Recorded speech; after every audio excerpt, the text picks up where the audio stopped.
Essa nossa livraria Barrilete, a gente abriu em julho de 2024, aqui no Bexiga. Eu já estava muito cansado da rotina da advocacia, né, porque eu resolvi dar uma pausa na minha carreira. Isso aqui, de certa forma, foi um alívio principalmente mental. Desde então é um aprendizado cotidiano de como lidar com o público, como administrar uma empresa. Até onde a gente sabe, é a primeira e única livraria especializada em futebol aqui em São Paulo, talvez até no Brasil. Desde então a gente está desenvolvendo a cultura do futebol sobre os mais diversos aspectos, fomentando discussões, debates. Eu sinto que eu ganhei alguns anos de vida.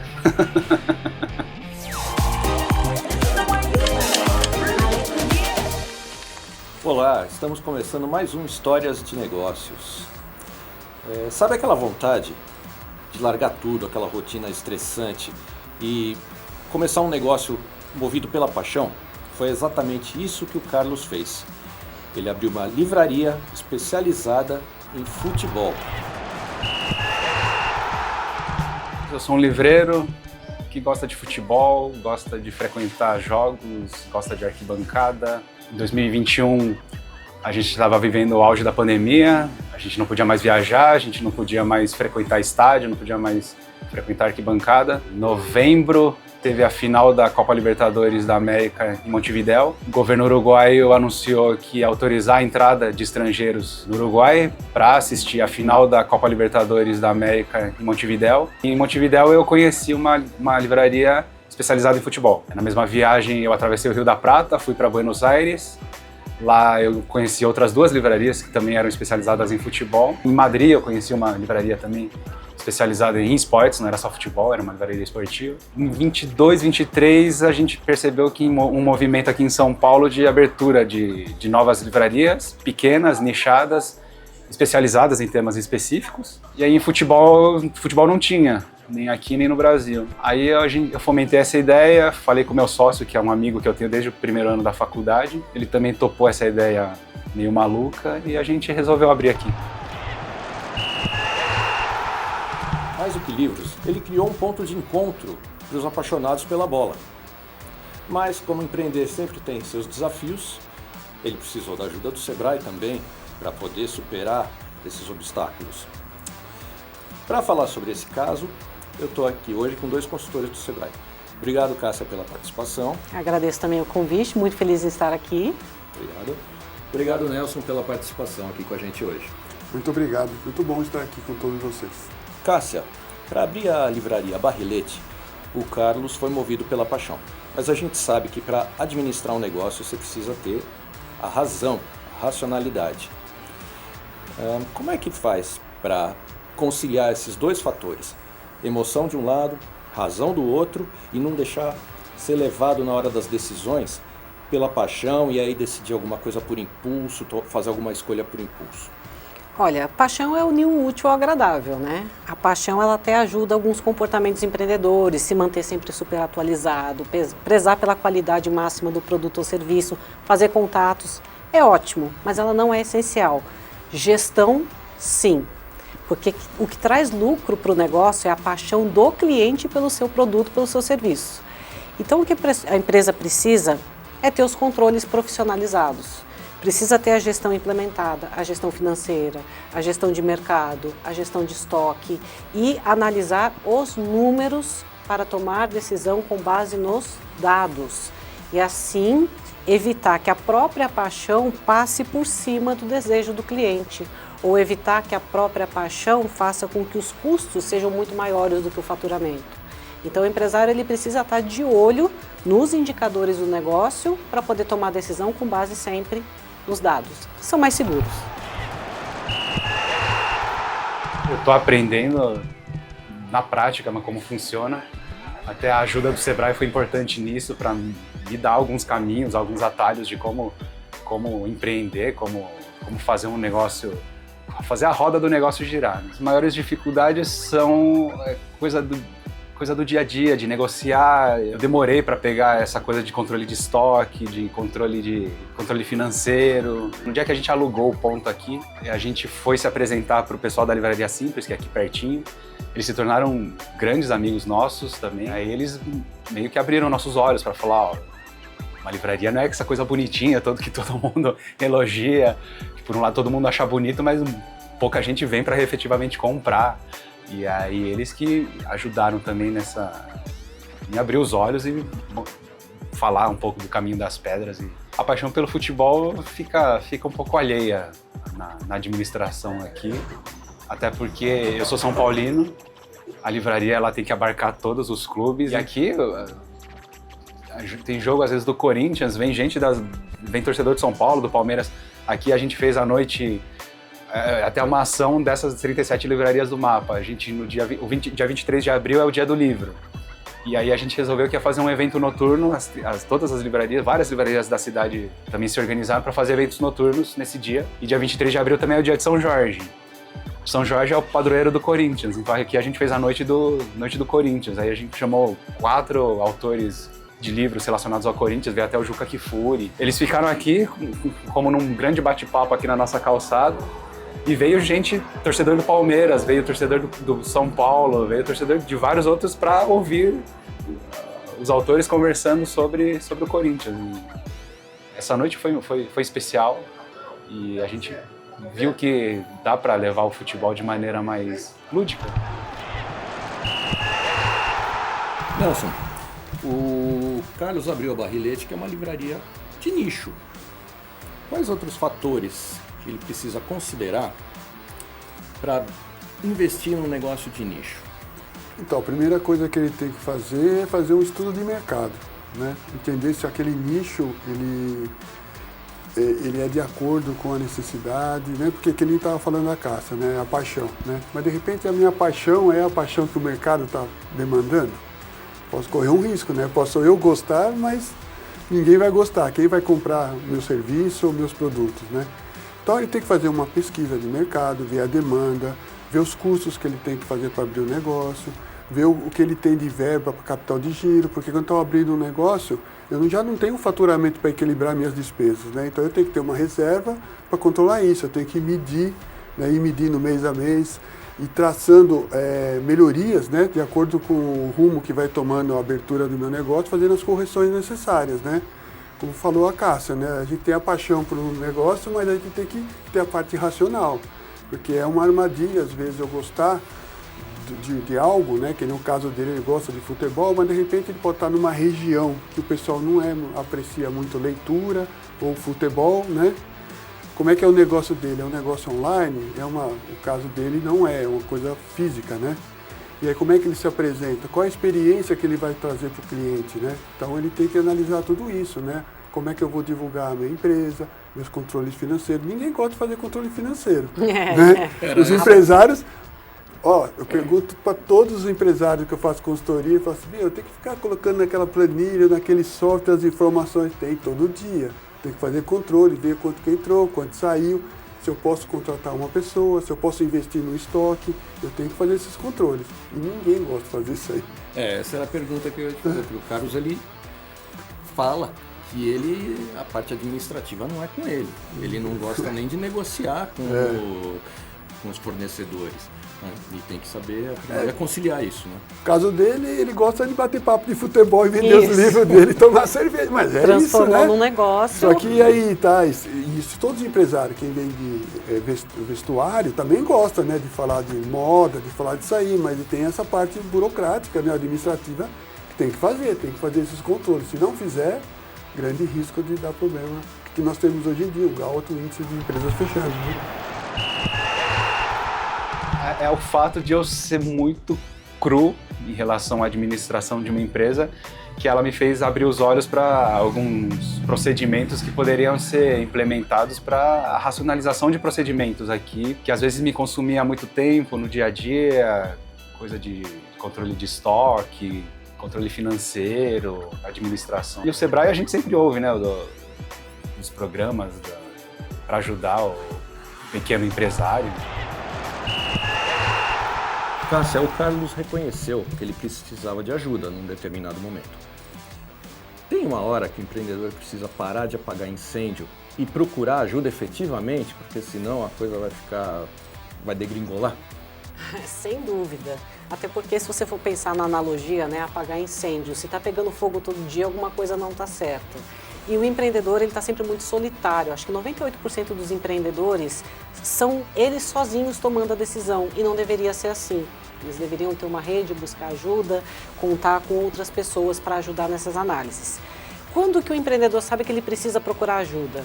Quando ele está tendo que fazer muita coisa no sufoco para conseguir manter a empresa aberta. Por exemplo, fazendo promoção o tempo todo para se livrar de estoque, né? Ou para tentar ter cliente novo, está sempre fazendo promoção, está faltando dinheiro. Ou quando ele está pensando só em vender e não está conseguindo vender, não sabe o que está acontecendo. Ou quando tem funcionário e a rotatividade começa a aumentar muito. O funcionário fica pouco tempo, pede as contas, fica pouco tempo, pede as contas. Isso é um sinal claro de que alguma coisa na empresa precisa ser analisada e replanejada. E aí, no calor do momento, da emoção, do estresse, dificilmente a pessoa vai ter uma visão clara do que está acontecendo. E é essa hora de pedir ajuda, de procurar o Sebrae, de procurar especialistas, mostrar o que está acontecendo, trazer os dados, porque senão a pessoa entra num looping tanto empresarial, em que a empresa não está rodando bem, como num looping também psicológico, emocional, em que a pessoa não tem mais condições de tomar uma boa decisão. Você deve ver bastante esse tipo de coisa no atendimento também, né, Nelson? Porque assim, por que a pessoa abre uma empresa? Para ser feliz, né? A hora que vira uma escravidão, não é legal, né? Então ele tem que tomar cuidado, acompanhar, pegar parceiros, né, assim, do mesmo nicho às vezes, né? O que você está fazendo que dá certo, né? Ninguém é concorrente de ninguém, né? Então um ajuda o outro, né? Uma rede de comércio vai se ajudando, né? O Sebrae, né? Vem pro Sebrae aqui, que a gente ajuda com o maior carinho, né? Aproveitando esse gancho que você deu, Nelson, do procurar parceiros do nicho, o Carlos conta que ele procurou outras livrarias antes de abrir e o pessoal foi bem solidário, as livrarias de rua, não estava falando das livrarias de shopping, das grandes redes. E ele falou que o pessoal foi bem solidário de ajudar ele, dar informação. É um caminho? É sim. O pessoal dá muita dica. Lógico que cada negócio é único, né? O gestor, o empreendedor, ele é único, então ele tem uma cultura dentro da empresa. Mas algumas coisas que deram errado lá, pode ser que ele reflita e fale, será que se eu fizer a mesma coisa vai dar o erro também? Como eu falei, localização, alguma coisa assim. E aí está falando da venda, né? A venda tem que ser algo natural, né? Não tem que ser algo que eu vou vender, né? Falei uma analogia com o futebol, o gol nasce naturalmente, né? Um passa para o outro, passa aqui, abre a estratégia e sai o gol, né? Algo forçado. E a venda, né? Tudo é assim. Então, essa grande família pode ter até, como falar assim, serviços ou empresas complementares, né? De repente, vamos lá, eu tenho um bar, né? E eu tenho a livraria. Aí o cara está lendo o livro, o cara do lado lá vende a cerveja para comprar, para ler o livro. Então se complementa, um café, alguma coisa assim. Então um se ajuda, né? Faz um organismo, né? E eles vão se ajudando. E até quando a região é bem pujante de comércio e serviços. Vira um ícone, né? O cara fala assim, eu quero montar uma empresa num local que só eu tenho um bar lá. Não, porque hoje, se você pensar aqui em São Paulo, se for falar produto eletrônico, quando eu vou na Santa Efigênia, tem um lado do outro. Né? Se eu vou lá, um barzinho, eu vou lá, no bairro lá que a gente está falando, tem um do lado do outro, né? Então, você só pensa assim, vou para Vila Madalena ver a Copa. Vila Madalena, porque, né? Então eu tô lá, tô no meio da muvuca lá e vou vender. Então, a gente tem que entender que eu posso vender o mesmo produto, mas a experiência é diferente.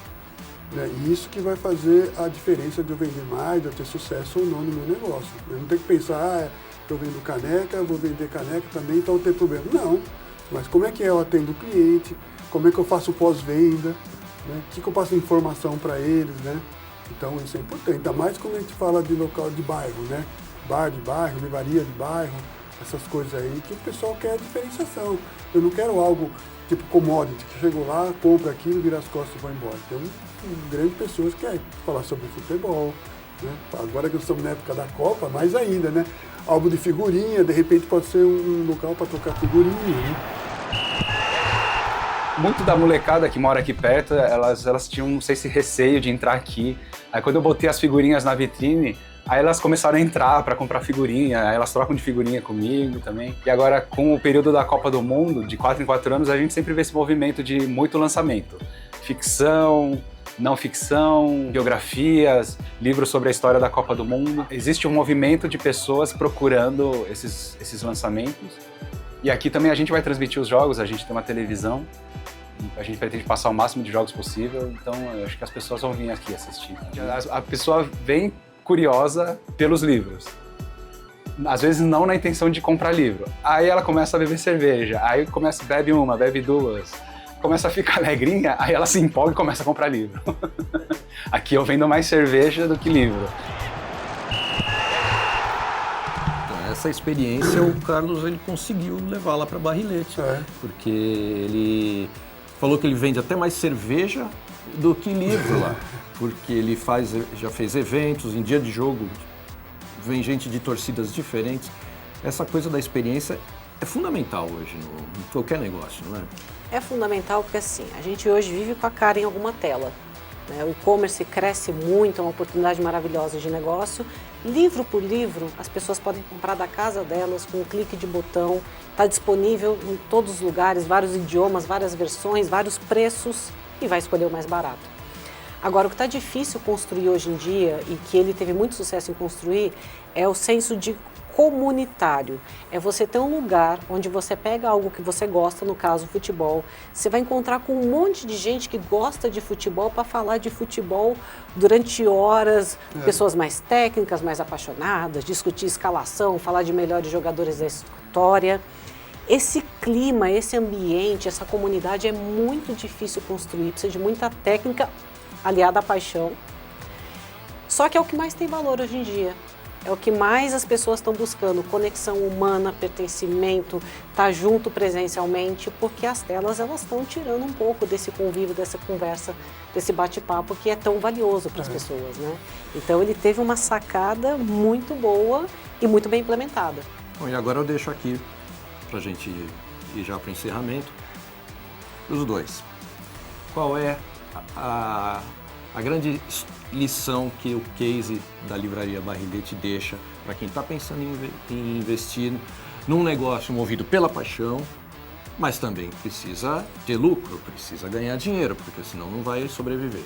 Então, queria que vocês falassem um pouco disso. Qual é a lição que a gente tira desse caso? Bom, saiba a hora de procurar ajuda. Negócio de sucesso também vai ter momentos de dificuldade. Saiba a hora e que as coisas estão saindo um pouco do controle, que você precisa ouvir outras opiniões, ouvir especialistas, analisar os dados, desabafar com a família, enfim. Saber a hora de procurar ajuda para conseguir encontrar quando as coisas ainda estão com uma boa chance de dar certo é o que faz a diferença. Um negócio bem sucedido e que o empreendedor trabalha muito, sim, mas com a saúde mental em dia. E se demora demais para pedir ajuda, nem sempre é possível reverter o dano. Então, monitore direitinho e, precisando, peça ajuda. Nelson? Então, complementando, assim, é importante, antes de você entrar com a paixão e colocar ela em prática para virar um negócio, fazer um bom estudo, fazer um plano de negócio, estudar bem o seu cliente, tomar cuidado que não é o que eu gosto que o cliente gosta, né? Isso aí é difícil, né? Porque às vezes o cara fala assim, enchi meu estoque porque eu acho bonito isso. Mas não é o que o cliente está querendo. Ficar sempre antenado com as tendências, né? Seja o que for. Tomar cuidado com o controle de estoque, que a gente fala, no caso dele livre. Medir giro de estoque, né? Ver o capital. E uma coisa importante, né? A gente está passando numa época que as grandes livrarias estão fechando, né? E fala assim, mas o cara fala assim, uma grande livraria fechou, eu vou abrir uma livraria com um negócio pequeno, né? E é possível, né? Só que ele dá um outro enfoque, ele dá um outro apelo, ele olha de uma forma diferente que o ser humano gosta de viver em comunidade, né? Então, quando é uma coisa muito automática, ele não gosta, mas quando é uma coisa personalizada, uma coisa dada com um time de futebol, por exemplo, que é a paixão dele, então é importante. Então, não pense que porque um negócio grande não está dando certo, que o pequeno também não vai dar certo. Nos próximos anos eu quero consolidar a Barrilete como um ponto de encontro de gente que gosta de futebol, de gente que estuda futebol, que aprecia futebol, que gosta de conversar sobre futebol. E eu espero que mais espaços como o nosso abram por São Paulo, pelo Brasil, para ter cada vez mais esses espaços de encontro mesmo, para a pessoa tirar um pouco o pé do acelerador e vir para cá conversar, deixar o tempo passar um pouco mais, com mais tranquilidade. E o Histórias de Negócios está terminando. Obrigado, Nelson, pela participação. Obrigado, Cássia. Nada, foi um prazer. Se você tiver alguma dúvida, você tem um negócio, pretende ter um negócio, procure o Sebrae. Você pode encontrar ajuda pelo 0800 570 0800 ou no escritório regional mais próximo de você. Obrigado, até a próxima.